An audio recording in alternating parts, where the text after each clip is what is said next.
Welcome to మాతృక TV. ఈరోజు మన స్టూడియోలో డాక్టర్ పల్లేరు వీరస్వామి గారు, తెలంగాణ రాష్ట్ర అభ్యుదయ రచయితల సంఘం అధ్యక్షులు మనతో ఉన్నారు. మన తెలంగాణ రాష్ట్రంలో ప్రస్తుతం ములుగు జిల్లాగా ఉన్నటువంటి మన ములుగులో వెంకటాపురం మండలం పాలంపేట గ్రామంలో రామప్ప దేవాలయం ఉన్నది. వేల మంది ఇతర దేశాల నుండి కూడా అక్కడికి వచ్చి పర్యటన చేస్తూ ఉంటారు. ఈ యొక్క రామప్ప దేవాలయానికి సంబంధించి ఆ ఆలయ నిర్మాణం జరిగి 800 సంవత్సరాల పైగా అవుతున్నది. ఆ యొక్క రామప్ప దేవాలయానికి సంబంధించిన ప్రత్యేకతల్ని మనం తెలుసుకుందాం. మన తెలంగాణ రాష్ట్రంలో అనేక దేవాలయాలు ఉన్నప్పటికీ రామప్పకు ఒక ప్రత్యేకత ఉన్నదని చెప్తా ఉంటారు. రామప్ప దేవాలయ నిర్మాణం ఏ సంవత్సరంలో జరిగింది సార్? ఎవరు నిర్మించారు దాన్ని? రామప్ప దేవాలయంలో ఒక శాస్త్రం ఉందండి. ఆ శాస్త్రం గణపతి దేవ చక్రవర్తి వేసాడు. దాని ప్రకారంగా రుద్రదేవుడు, రేచర్ల రుద్రుడు అని ఆయన 1213వ సంవత్సరం కట్టినట్టుగా, అంటే దాదాపు 13-14 శతాబ్దాల మధ్యన అది నిర్మితమైనట్టుగా దాంట్లో ప్రకటితమైంది. అట్లా అప్పుడు కట్టారు. సార్, రామప్ప దేవాలయం అంటే ఎందుకు నిర్మించడం జరిగింది? అసలు నిర్మించడానికి కారణాలు ఏమిటి? అప్పట్లో కాకతీయులు వాళ్ళు శివభక్తులు, శైవులు, వీరశైవులు. శైవ మతాన్ని అంతకుముందు జైన మతం ఈ ప్రాంతంలో ఎక్కువ ఉండేది. దాని చరిత్రాధారాలు కూడా మనకు హన్మకొండలు కనబడతాయి. అయితే దాని తర్వాత శైవ మతం వచ్చింది.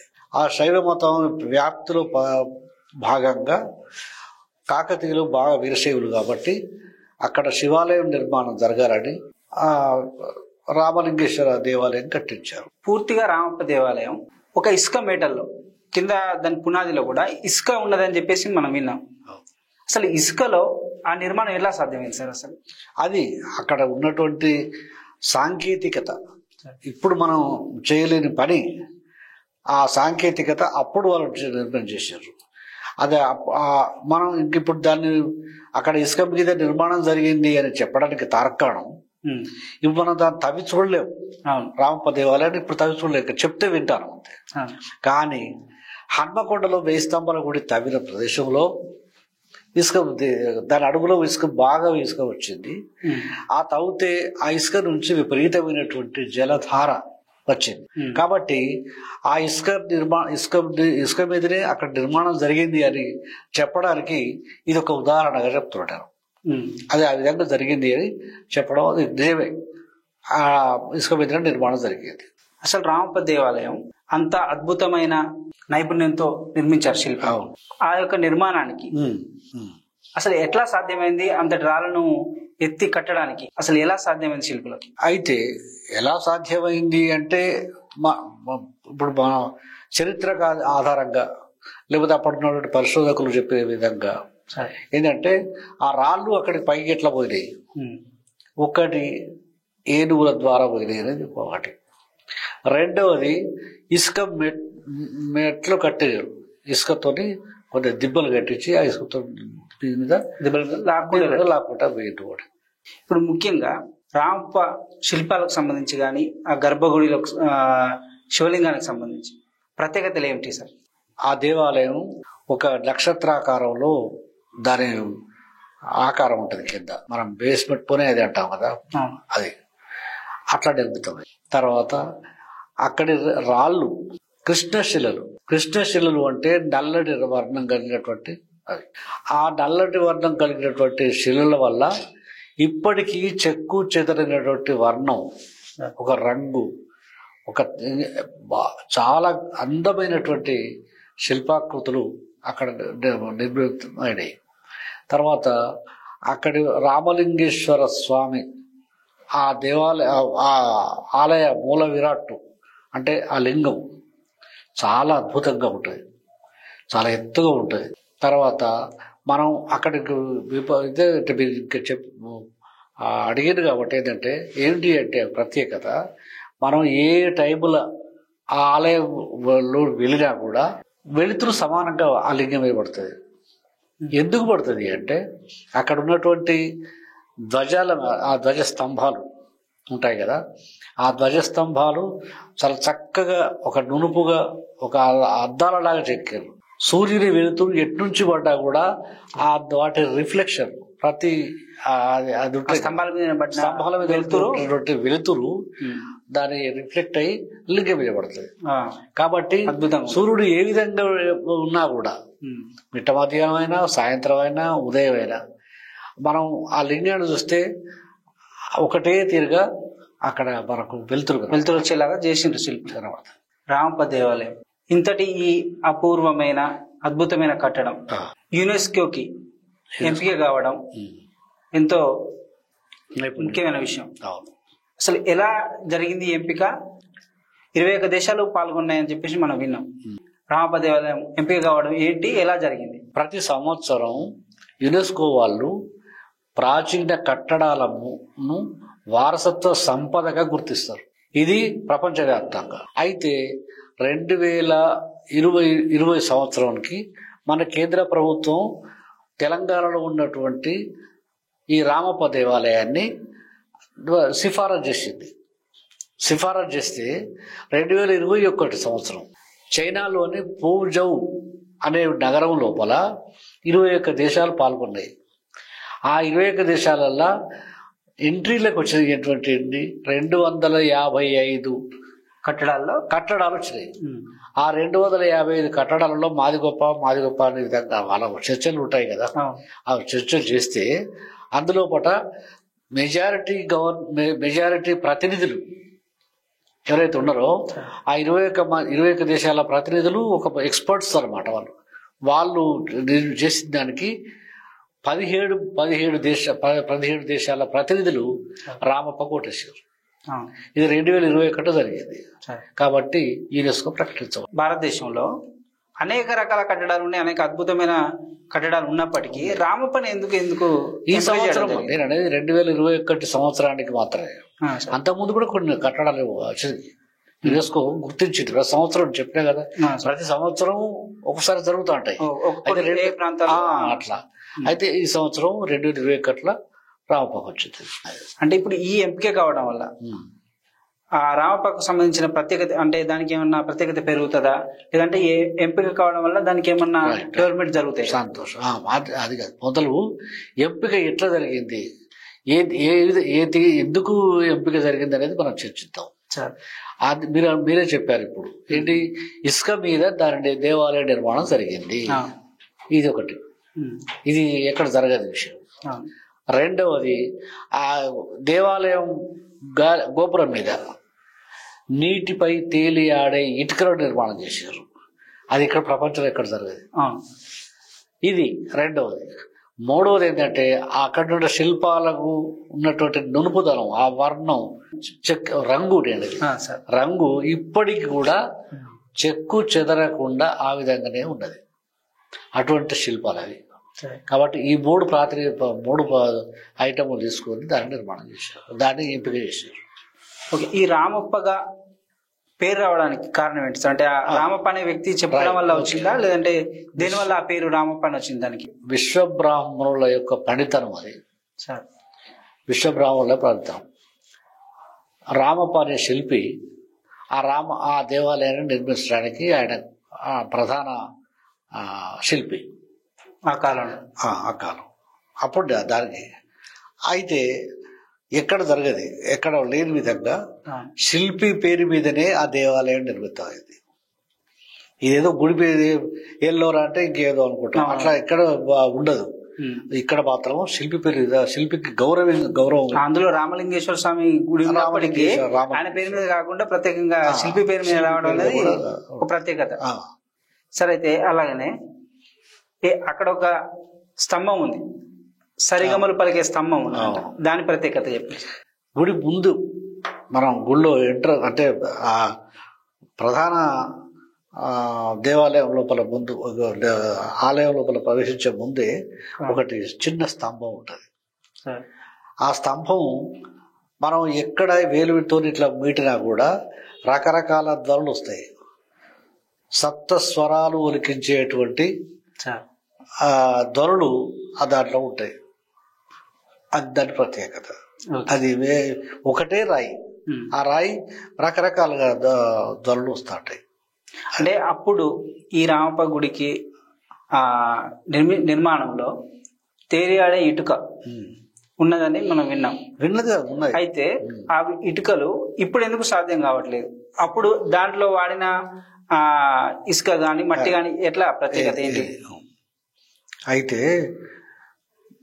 విషయం ఏంటంటే అది మన మట్టితోని అది ఏ రకం మట్టో తెలియదు నాకు, కానీ ప్రత్యేకమైనటువంటి మట్టి. రెండవది ఈ గుర్రాల ఏనుగుల అది ఉంటాయి కదా పేడ, వాటిని మిళితం చేసి ఇంకా కొన్ని రాసాయనిక పదార్థాలు మిళితం చేసి కొన్ని ఆకులు మిళితం చేసి ఇవన్నీ మిళితం చేసి ఆ ఇటుకలు తయారు చేశారు. ఆ ఇటుకలు తయారు చేయడం వల్ల వాటికి తేలికతనం, గట్టితనం కూడా, తేలికతనం ప్లస్ గట్టితనం కూడా వాటికి ఆపాదించబడ్డాయి. అయితే అంత పెద్ద ఎత్తున ఉన్నటువంటి దానికి బరువు ఉండద్దు. పైన బరువు ఉంటే ఈ దేవాలయం కుంగిపోద్ది కదా, ఆ ఉద్దేశంతో ఆ ఇటుకలు తయారు చేశారు. అయితే క్రమక్రమంగా వీళ్ళు ఇది ప్రచారంలోకి వచ్చిన తర్వాత కొంతమంది చేసిన ఇటుకలు తీసుకుపోయి నీళ్ళలో వేసుకోవడం, చూద్దాం తీయని పట్టకపోవడం ఇట్లాంటిది. దాని తర్వాత బాగా గవర్నమెంట్ పటిష్టం చేసి మళ్ళీ ఎవరు చేయకుండా ఉన్నాయి. లోపల ఇటుకలు ఇప్పటికి కూడా అట్లే ఉంటాయి. రామప్ప అంటే ఒక ప్రత్యేకతంగా చెప్పుకునేది ఏంటంటే అందులో ఉన్న శిల్పాలు, ఆ శిల్పాలకు సంబంధించి వాటి యొక్క ప్రత్యేకత గురించి వివరించండి. చుట్టూ 12 మదనిస్తలుగా ఉంటారు. వాటిని మదనిస్తలు ఒక స్త్రీల యొక్క ఆకారాలు. ఒక అందమైన స్త్రీకి శరీర సౌష్ఠవం ఏ విధంగా ఉండాలో మనం కరెక్ట్గా చెప్పాలంటే రామప్ప చూడాలి. ఏ అంగం ఏ శరీరం ఉన్న అంగం భాగాలు ఎట్లా ఉంటే అందంగా ఉంటుంది అనేది మూర్తిభవించినటువంటి ఆ శిల్పాలు అద్భుతం. ఆ చెక్కినటువంటి నేను చెప్పిన కదా ఆ రంగు ఇప్పటికి కూడా ఆ విధంగా ఉన్నది. చెక్కినట్టుగానే ఉంటాయి, ఇప్పుడు చెక్కినట్టుగా ఉంటాయి, చాలా అందంగా ఉంటాయి. అయితే ఒక శిల్పంలో కాలికి ముళ్ళు గుచ్చితే, మనం వరకాల్లో ముళ్ళు గుచ్చితే ఏమైతుంది? ఉబ్బుతుంది. ఆ ఉబ్బుదానికి ఆ ఉబ్బును చూపించారు. తర్వాత ఒక కోతి వచ్చి ఆ మొండు తీస్తా ఉంటది, అది చూపించారు. తర్వాత ప్రతి విగ్రహం లోపల కళ్ళు, అందమైన కళ్ళు, ఆ కంటి రెప్పలు ఎంత అద్భుతం అండి. కంటి రెప్పలు చూపించడం, గోళ్ళు కూడా ఎంత ఉండాలో అట్లా. తర్వాత కాలి వేళ్ళు, తర్వాత అప్పుడు ఆ కాలం లోపలనే ఇప్పుడు ఆధునికంగా మన స్త్రీలు వేసుకునేటువంటి హై హీల్స్ అప్పట్లోనే అప్పుడు చూపించారు. ఆ హై హీల్స్ కు పాదానికి మధ్యన ఆ వాయువులు లేచినప్పుడు ఒక స్థలం ఉంటది కదా, కొన్ని ఖాళీ స్థలం ఉంటది, అది కూడా చూపించారు. ఓకే, అట్లా. తర్వాత ఒక విగ్రహం లోపల గిరిజన కన్య, ఆమెకు ఈ విల్లంబులు అవి వేసుకోవడం. ఇంకొక విగ్రహం లోపల ఒక కొంటె కోతి, అమ్మాయి డ్యాన్స్ చేస్తా ఉంటది, ఆ కోతి పోయి ఆ చీరను గుస్తుంది. ఒక 2 విగ్రహాలలో శరీర మర్మాంగాలు కూడా చూస్తారు. ఇంకొక విగ్రహం లోపల ఆ అమ్మాయి నృత్యం చేస్తుంటే నడుము వంగుతుంది కదా, ఆ నడుము వంగినప్పుడు ఇక్కడ ఒక రకమైనటువంటి నీడ కనబడుతుంది. ఆ నీడ ప్రకృతి నుంచి వచ్చింది కాదు, ఆ చెక్కడమే అట్లా చెక్కింది అనమాట. అంత అద్భుతంగా చెక్కారు. అట్లా ప్రతి విగ్రహం లోపల ఒక్కొక్క ప్రత్యేకత ఉన్నది, చాలా గొప్ప ప్రత్యేకత. ఇది నిజాం రాజు వాళ్ళు వచ్చి విగ్రహాలను చెడగొట్టారు కదా, ఆ చెడగొట్టిన క్రమం లోపల వాడు ఒక కొంటేవాడు ఏం చేసిందంటే ఈ విగ్రహాన్ని ఇటు తీసుకుపోతారో విగ్రహం తీసుకుపోయాడు.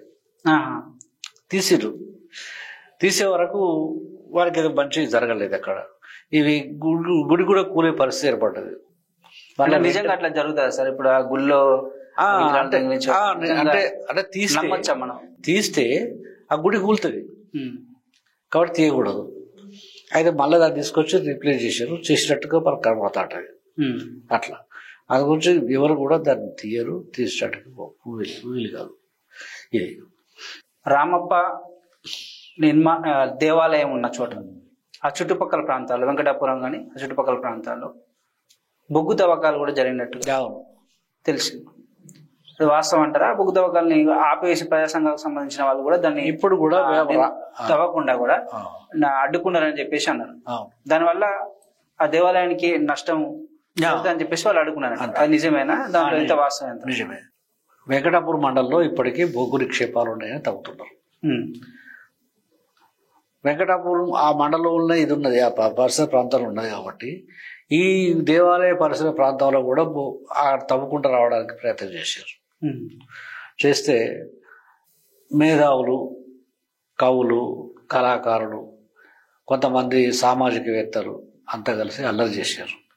అల్లరి చేసి ఇక్కడ చేయొద్దు అని బాగా ప్రభుత్వం మీద ఒత్తిడి తీసుకొచ్చారు. ఒత్తిడి ఎందుకు అంటే ఆ తవ్వితే ఈ దేవాలయానికి కుంగిపోయే ప్రమాదం ఉన్నది కాబట్టి అది చేస్తే మంచి వారసత్వ సంపదను మనం కోల్పోతాం కదా. ఆ ఉద్దేశంతో వీళ్ళు అల్లరి చేస్తే దాన్ని ఆపారు. సరే, అయితే ఎక్కడో ములుగు వెంకటాపురం అడవి ప్రాంతంలో ఉన్నటువంటి రామప్ప దేవాలయం ఒక వారసత్వ సంపదగా యునెస్కోకి ఎంపిక కావడం, ఈ యొక్క సంపదని ప్రభుత్వం రక్షిస్తుందా? అటువైపుగా ఆ దేవాలయాన్ని రక్షించే ప్రయత్నాలు చేస్తుందా? తప్పకుండా రక్షించవలసి వస్తుంది. ఎందుకంటే ప్రపంచమే గుర్తింపు చేసేది, యునెస్కోనే గుర్తింపు చేసేది. అంటే గుర్తింపుకే పరిమితం అవుతుందా? లేదు, దాన్ని ఇంకా భవిష్యత్ అందించే ప్రయత్నం ప్రభుత్వం చేస్తుంది అంటే కాపాడవలసి వస్తుంది. ఎందుకు అంటే అది మన వారసత్వ సంపద, అది ప్రపంచం లోపలనే గుర్తింపు పొందింది కాబట్టి దానికి నిధులు వస్తాయి. కేంద్ర ప్రభుత్వం ఇవ్వాల్సి వస్తుంది. అట్లాగే ఒకవేళ యునెస్కో కూడా ఇచ్చే అవకాశం ఉంటుంది.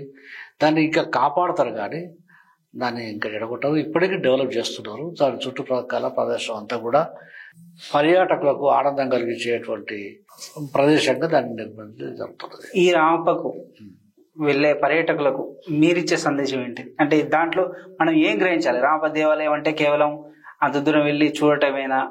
ఆ శిల్పలను చూసి ఏదో పై చూసి రావడమేనా? దానికి ఏమైనా మీరు ఏం చెప్తారు పర్యాటకులకి? రామప్ప దేవాలయాన్ని చూసి నేర్చుకోవలసింది చాలా ఉన్నది. ఎందుకు అంటే ఇప్పటికీ నేను చెప్పినాను కదా, ఆ సూర్యుడి కిరణాలతో రిఫ్లెక్ట్ అవుతున్నది. అదొక సాంకేతికత. మీకు తెలుసు, నటరాజ రామకృష్ణ అని ప్రముఖ నాట్యాచార్యుడు, ఆయన తెలంగాణ వాడు. అట్లా మనం ఆయన చూసి గర్వపడాలి. ఆయన ఆ దేవాలయం ముందు కూర్చున్నాడు. ఒకసారి కూర్చొని బాగా చూసిండు. చూసిన తర్వాత ద్వారం మీద నృత్యకారుల శిల్పాలు ఉన్నాయి. ఆ భంగిమలను చూసి ఆయన తన్మయత్వం చెంది ఏంటిది అని బాగా ఆలోచించాడు. అంతకుముందు ఆయన జాయప్ప సేనాని అని ఒక గొప్ప నాట్యాచార్యుడు, ఆయన సంస్కృత భాషలో రాసినటువంటి నృత్య రత్నావళి అనే పుస్తకాన్ని చదివాడు ఆయన. ఆ నృత్య రత్నావళిలో ఉన్నటువంటి భంగిమలు మనకి దాని మీద కనబడ్డాయి ఆయనకు. ఇప్పుడు మీరు నేను చూస్తే కనబడ మనకు తెలియదు. దాని శిల్పాలను తెలిసిన వాళ్ళైతేనే తెలుస్తుంది. ఆయన తెలుసుకొని ఇది ఒక నృత్యం ఉంది అనుకున్నాడు. ఏం నృత్యం ఇది? దాని పేరు పేరిణి అని పెట్టాడు. ఈ పేరిణి నృత్యం ఎందుకు అంటే కాకతీయుల సైనికులు యుద్ధానికి వెళ్ళే సమయం లోపల వాళ్ళు బాగా ఉద్రేకం చెందడానికి వాళ్ళతోని ఈ నృత్యం చేయొచ్చు.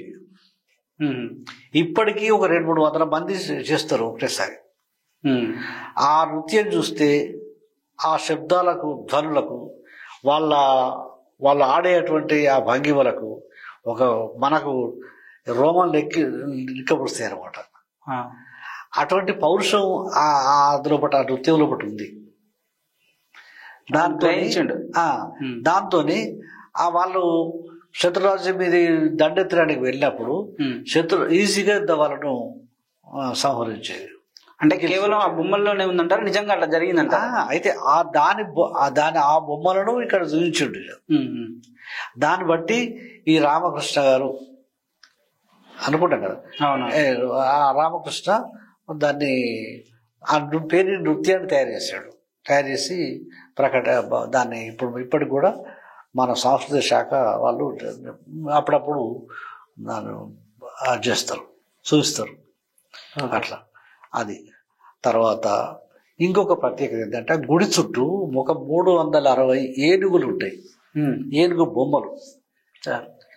ఆ 360 ఒకదానికి ఒకటి పోలిక ఉండదు, 360 డిఫరెన్స్.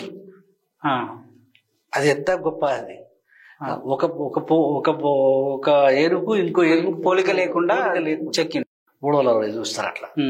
అది తర్వాత ఇంకా ఏమిటంటే అప్పుడున్నటువంటి ఆభరణాలు, రాణులే కావచ్చు లేకపోతే ఇంకేవాడే కావచ్చు, ఎన్ని రకాలుగా ఆభరణాలు వాళ్ళు ధరించిండ్రు అవన్నీ మనం చూస్తాం సార్. అంటే విగ్రహాలు కాదు, స్తంభాల మీద. ఒక స్తంభం మీద ముగ్గురు వ్యక్తులు, ఎన్ని కాళ్ళు ఉంటాయండి? ముగ్గురు వ్యక్తులు 6 ఉంటాయి, కానీ 4 చూపించారు. ఆ ముగ్గురికి ఒక్కొక్క దాన్ని చూస్తే ఇద్దరిద్దరు కనబడతాయి. 4 కాళ్ళే ముగ్గురు వ్యక్తులకు ఉంటాయి. అదొక అద్భుతం. తర్వాత మనం కట్టె మీద కూడా, మన కర్ర మీద కూడా అంత సున్నితంగా చెక్కలేము. ఇప్పుడు చెక్క లేదు ఎవరు కూడా. అప్పుడు రాళ్ల మీదనే ఆ విధంగా సున్నితంగా చెక్కారు. ఒక చోటనైతే మన సూది పట్టేంత మాత్రమే బెజ్జాలు ఉంటాయి. అది ఎంత పడితనం ఉంటాయో అవుతుంది కానీ లేకపోతే వేరే కాదు. అంటే ఎటువంటి కెమికల్ కానీ ఎటువంటి సిమెంట్ వాడకుండా ఇప్పుడు కూడా ఉన్నా కూడా ఇప్పుడు అవి లేవు ఇప్పుడు కట్టడాలు. అంటే అంత అద్భుతంగా వాళ్ళు అద్భుతంగా ఉన్నాయి. తర్వాత ఈ రామాయణ మహాభారత లేకపోతే మన పురాణమైనటువంటి చరిత్ర ఉన్నటువంటి శిల్పాలు, ఘట్టాలు. అంటే ఉదాహరణకు ఇప్పుడు అమృత మథనం ఉన్నది, దేవతలు రాక్షసులు ఒకరికి అది చేస్తుంటారు వాళ్ళు పాలకడలు, ఆ శిల్పాలు అక్కడ పెట్టారు అట్లా. తర్వాత అన్ని అక్కడ ప్రతి చోట కూడా మనకు అద్భుతమైనటువంటి ఏనుగులు కానీ లేకపోతే ఇంకేమన్నా అవన్నీ కూడా అద్భుతమైనటువంటి శిల్పాలు మనకు కనబడతాయి. అక్కడ ఒక నంది సంబంధించిన విగ్రహం కూడా ఉంది. మంచి ప్రశ్న అది. నంది ఒక ప్రత్యేకత. మంచి ప్రశ్న వేశారు. నంది ఇంకా ఎక్కడ కూడా మన విధంగా కనపడదు. ఇప్పుడు మనకు చూసినట్టు ఇప్పుడు లేస్తున్నదా అన్నట్టు కనబడతా ఉంటది. ఒక మంచి అద్భుతమైన నిర్మాణం. అది చాలా నునుపుగా ఉంటుంది, అందంగా ఉంటుంది. ఆయనకు నందికి యజమాని ఎవరు? శంకరుడు లోపల ఉన్నాడు రామేశ్వరుడు. ఆయన ఎప్పుడు పిలుస్తాడో అప్పుడు లేద్దామన్నట్టుగా ఉంటుంది. ఒక కాలు కొంచెం లేపుతుంది, కొంచెం అట్లే మనం పడుకున్నట్టు ముందుకు పెట్టి ఒక కాలు ముందు పెట్టి ఆయన ఎప్పుడు పిలిస్తే అప్పుడు లేద్దాం అన్నట్టు అటెన్షన్ ఉంటుంది, రెడీగా ఉంటుంది. చెవులు రెక్కించి ఉంటాయి. ఆ కండ్లు, ఆ నంది కండ్లు నిజంగా నిర్జీవంగానే అంటే సజీవంగా ఉన్నట్టుగానే ఆ విగ్రహాన్ని ఉంటది. తర్వాత మనం ఎటు నుంచి చూసినా కూడా మనల్ని చూస్తున్నట్టు అనిపిస్తుంది. అద్భుతమైనటువంటి ఆభరణాలు ఉంటాయి దానికి, బాగుంటాయి, చాలా బాగుంటాయి. అట్లా మా గుడి ముందరనే నంది ఉంటుంది, నందీశ్వరుడు. ఆ గుడి పక్కన కాటేశ్వర, కామేశ్వర అంటే ఉప దేవాలయాలు కూడా ఉంటాయి.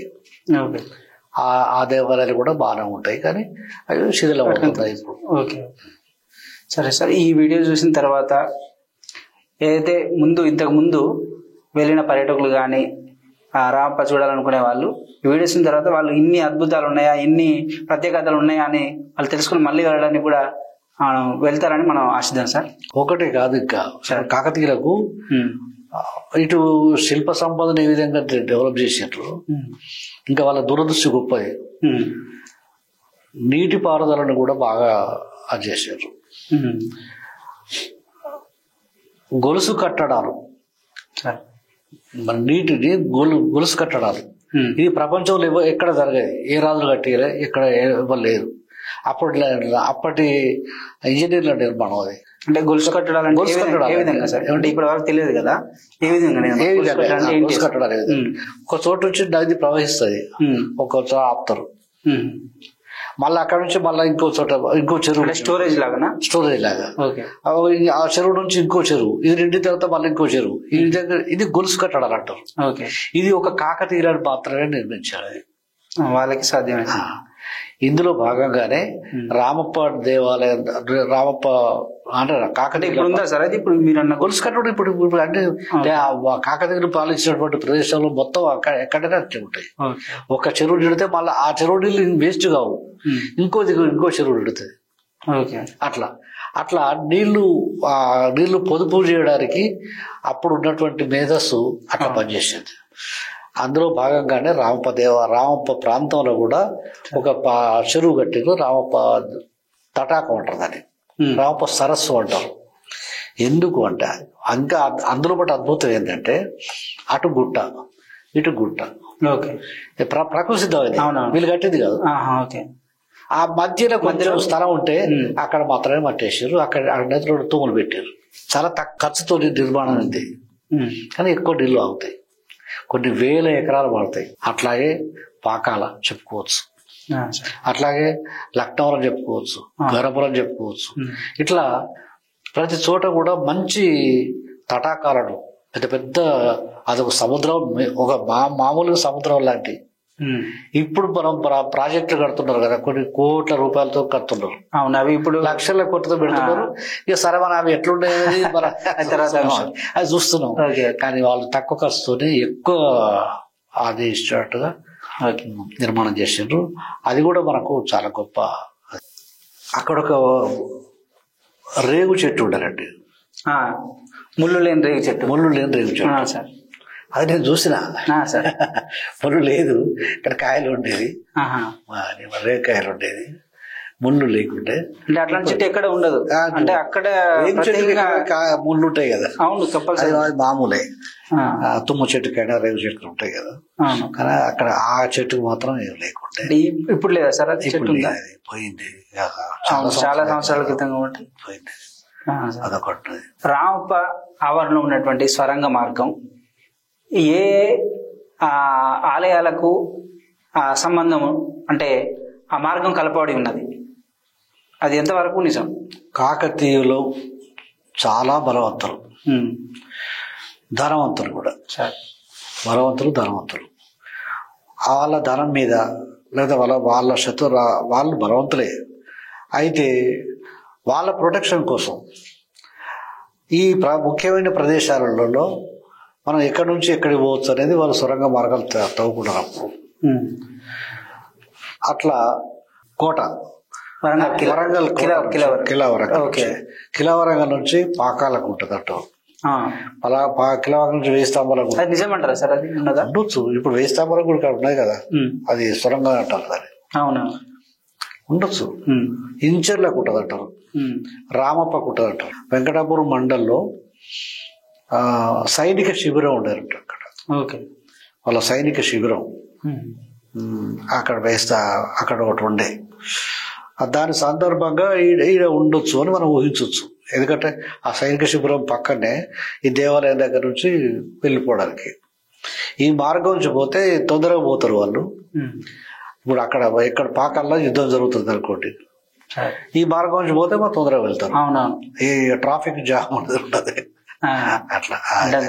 అంటే ఈ సొరంగాల మీద మనం అనుకోవడం కాకుండా ఆర్కియాలజిస్టులు ఎవరైతే ఉన్నారో దీని మీద ఏమైనా పరిశోధన చేస్తుంటారు, తప్పకుండా చేస్తుంటారు. వాళ్ళు చేస్తుంటారు అండి. మనం ఇప్పుడు ఆ సొరంగ మార్గాలు కూలిపోయి ఉంటాయి. ఇక ఒకవేళ ఎక్కడైనా ఉన్నా కూడా అట్లా ఏ జంతువులు ఉన్నాయో ఏ పాములు ఉన్నాయో తెలియదు. కాబట్టి ఇప్పుడు అలా పోయే ప్రసక్తే లేదు.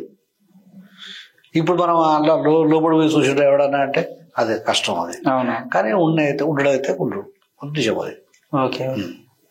ఓకే, రామప్ప దేవాలయం గురించి నేటి తరానికి తెలియని విషయాల్ని, ఆ కట్టడాల యొక్క అద్భుతాన్ని చాలా చక్కగా వివరించారు సార్. Thank you sir. మంచిదండి. నమస్తే, కలుద్దాం. ధన్యవాదాలండి.